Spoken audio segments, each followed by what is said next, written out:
वो एक चोर दूसरे चोर से मिलने जा रहा है, उसी के ऊपर कह रहा था पेट फाड़ के पैसे निकालूंगा, आज उसको मिल रहा है क्योंकि डर लगा हुआ है सबको इमरान खान का। जरदारी साहब वो चेक बुक चोरी के पैसे से आ गया लोगों को खरीदने के लिए।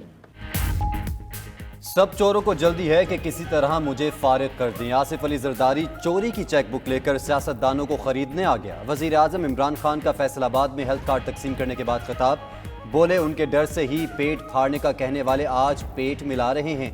ये कुछ भी कर लें, सब ने जेलों में जाना है। इनको अदालतों से लंबा लंबा इल्तवा मिल रहा है। इमरान खान की एक बार फिर बिलावल भुट्टो पर तनकीद।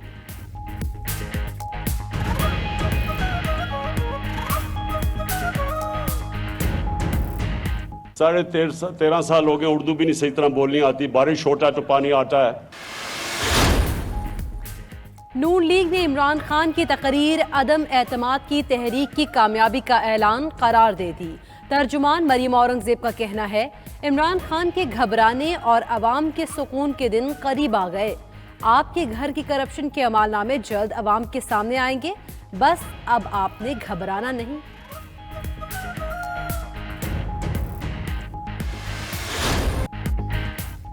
पीटीआई को बड़ा धचका, इलेक्शन कमीशन ने फैसल बावडा को ताहयात नाअहल करार दे दिया। बतौर सेनेटर कामयाबी का नोटिफिकेशन भी वापस।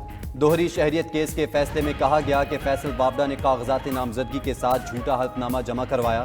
बतौर एमएनए तमाम तनख्वाहें और मुराद 2 माह में वापस करने का हुक्म। फैसल बावडा का वजीर आजम इमरान खान से राबता, फैसले पर मुशावरत की। वजीर इत्तलात फवाद चौधरी का कहना है, फैसल बावडा फैसले के खिलाफ अदालत जरूर जाएंगे।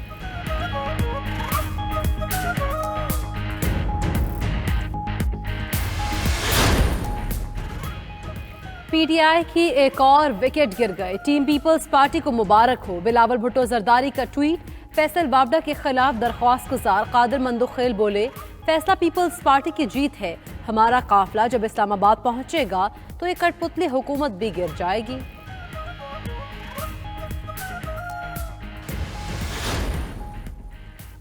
ऑपोजिशन अदम एतमाद के लिए अरकान पूरे नहीं कर सकती। वजीर दाखिला शेख रशीद का चैलेंज, बोले अगले 50 रोज अहम हैं।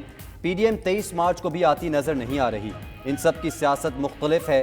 इमरान खान सुरखरू होंगे। हुकूमत की कोशिश है अगले 1 साल तक मेगा करप्शन केसेस के फैसले आ जाएं।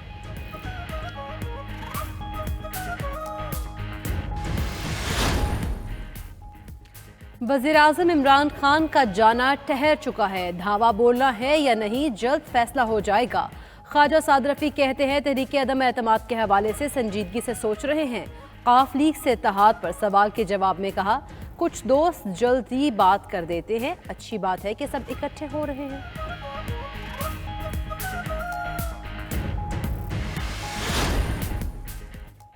सुप्रीम कोर्ट ने खैबर पख्तूनख्वा में बल्दियाती इंतखाबात का दूसरा मरहला मौखर करने का पेशावर हाई कोर्ट का हुक्म मुअत्तल कर दिया। जस्टिस एजाजुल हसन ने रिमार्क्स दिए, हाई कोर्ट को फैसला देने की इतनी जल्दी क्या थी। जस्टिस आयशा मलिक ने रिमार्क्स दिए, हाई कोर्ट को फैसले से पहले इलेक्शन कमीशन का मौक़िफ़ सुनना चाहिए था। मजीद समाअत 14 फरवरी तक मुलतवी।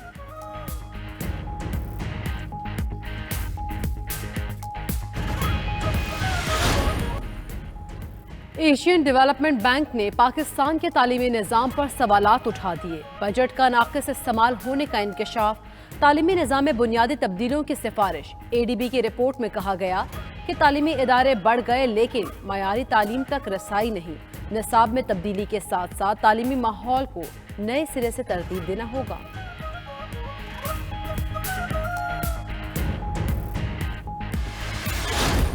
चार 4,253 नए केसेस सामने आए। मुस्बत केसेस की शरह 8.2% हो गई। पिशावर में कोरोना मुस्बत केसेस की शरह 16% और कराची में 14.5% रिकॉर्ड।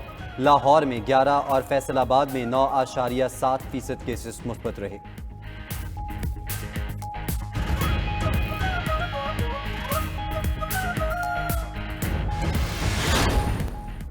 ऑस्ट्रेलिया के खिलाफ होम सीरीज के लिए कौमी टेस्ट स्क्वाड का ऐलान। बाबर आजम कप्तान और मोहम्मद रिजवान नायब कप्तान होंगे।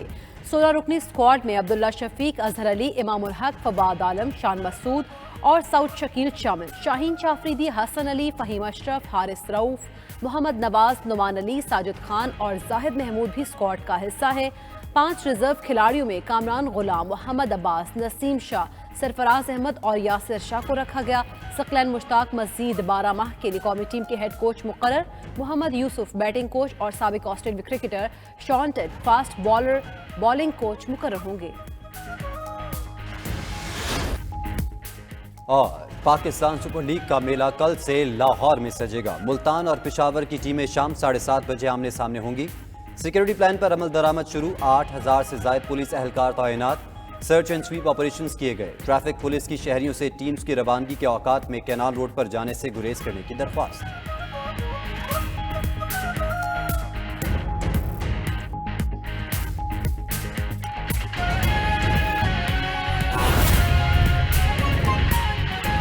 ایک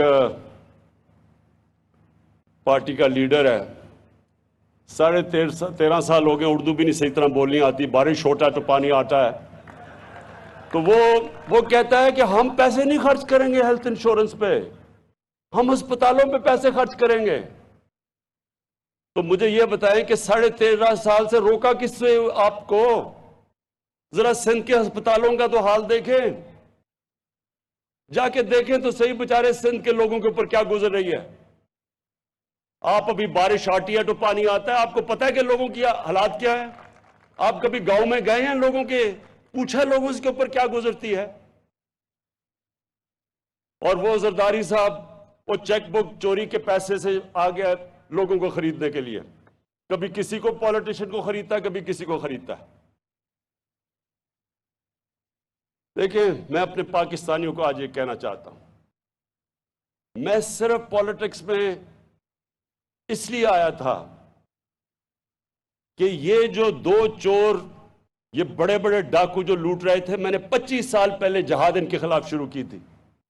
میرا مقصد ہی آنے کا یہ تھا کہ جب تک یہ 2 خاندان اس ملک کو لوٹتے رہیں گے، یہ ملک کا کوئی مستقبل نہیں ہے۔ جو بھی ملک کا سربراہ جب پیسہ چوری کر کے باہر پیسہ لے جائے، اس ملک کا کیا مستقبل ہوگا؟ میں نے تو دنیا دیکھی ہوئی ہے، میں نے تو مغرب دیکھا ہے، میں نے تو دیکھی ہے کہ خوشحال معاشرے کیسے چلتے ہیں۔ مجھے تو پتا ہے کہ یہاں ہم آگے بڑھ ہی نہیں سکتے تھے، نہیں تو میری طرح کے آدمی کو پالیٹکس کیا دے سکتی تھی؟ اللہ نے تو سب کچھ دے چکا تھا، مجھے سب کچھ میرے پاس تھا، نہ مجھے کوئی شہرت، نہ پیسہ، کسی چیز کی ضرورت نہیں تھی۔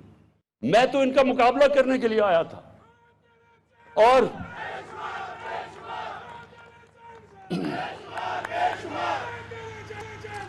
سنیں ذرا، تو 2 وجہ سے آیا تھا۔ ان کے ہوتے ہوئے پاکستان کا کوئی مستقبل نہیں تھا، اور ہمارا مقصد ہی اس ملک کو، ہم پاکستان کے ساتھ بڑے ہوئے ہیں۔ میرے ماں باپ غلام ہندوستان میں پیدا ہوئے تھے، ہم پہلی جنریشن تھی جو پاکستان آزاد ملک میں پیدا ہوئے تھے۔ تو جب تک ایک ملک اپنے نظریے پہ نہیں جاتا، وہ ملک کامیاب کبھی بھی نہیں ہو سکتا۔ اور یہ ایک نظریے کے اوپر پاکستان بنا تھا، اسلامی فلاحی ریاست۔ تو ان 2 وجہ سے آیا تھا۔ اور میں آپ کو ایک چیز بتا دوں کہ جتنا بھی میں نے دنیا اور ساری دنیا موقع ملا مجھے دیکھنے کا، یاد رکھیں ایک کامیاب اور خوشحال معاشرے کے اندر 2 چیزیں ضروری ہوتی ہیں۔ سب سے پہلے قانون کی بالادستی، رول آف لا۔ اور اس کا مطلب، پھر سے میں چاہتا ہوں میری ساری قوم اس حدیث کو یاد رکھ لے۔